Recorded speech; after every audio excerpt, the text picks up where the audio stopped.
हों आया दूरों चल के मैं तकी तो शरणाए जियो मैं आशा रखी चित में मेरा सबो दुख गवाए जियो।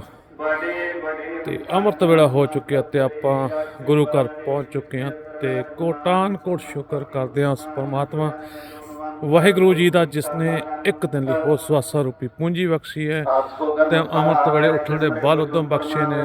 ਕੋਟਾਨ ਕੋਟ ਸ਼ੁਕਰ ਪਰਮਾਤਮਾ ਵਾਹਿਗੁਰੂ ਦਾ ਕੋਟਾਨ ਕੋਟ ਸ਼ੁਕਰ ਕਰਦੇ ਹਾਂ ਤੇ ਪਰਮਾਤਮਾ ਮਿਹਰ ਕਰੇ ਸਾਰੇ ਭੈਣ ਭਰਾਵਾਂ ਨੂੰ ਅੰਮ੍ਰਿਤ ਵੇਲੇ ਉੱਠਣ ਦੇ ਬਲ ਬਖਸ਼ੇ, ਗੁਰਬਾਣੀ ਪੜ੍ਹਨ ਦੇ ਬਲ ਬਖਸ਼ੇ ਤੇ ਭੈਣ ਭਰਾ ਗੁਰਬਾਣੀ ਅੰਮ੍ਰਿਤ ਵੇਲੇ ਉੱਠਿਆ ਕਰੋ, ਗੁਰਬਾਣੀ ਪੜ੍ਹਿਆ ਕਰੋ ਤੇ ਆਪ ਪੜ੍ਹੋ, ਬੱਚਿਆਂ ਨੂੰ ਪੜ੍ਹਾਇਆ ਕਰੋ ਤੇ ਗੁਰਬਾਣੀ ਨਾਲ ਜੁੜੋ, ਅੰਮ੍ਰਿਤ ਛਕੋ, ਗੁਰੂ ਵਾਲੇ ਬਣੋ ਤੇ ਵਾਹਿਗੁਰੂ ਦੀਆਂ ਖੁਸ਼ੀਆਂ ਪ੍ਰਾਪਤ ਕਰਿਆ ਕਰੋ ਤੇ ਗੁਰੂ ਘਰ ਜ਼ਰੂਰ ਜਾਇਆ ਕਰੋ, ਗੁਰਬਾਣੀ ਸੁਣਿਆ ਕਰੋ, ਕੀਰਤਨ ਸੁਣਿਆ ਕਰੋ ਤੇ ਚੜ੍ਹਦੀ ਕਲਾ ਹੀ ਰਹੇਗੀ। ਵਾਹਿਗੁਰੂ ਜੀ ਕਾ ਖਾਲਸਾ, ਵਾਹਿਗੁਰੂ ਜੀ ਕੀ ਫਤਿਹ। ਵੀਡੀਓ ਨੂੰ ਦੱਬ ਕੇ ਜ਼ਰੂਰ ਸ਼ੇਅਰ ਕਰਿਆ ਕਰੋ।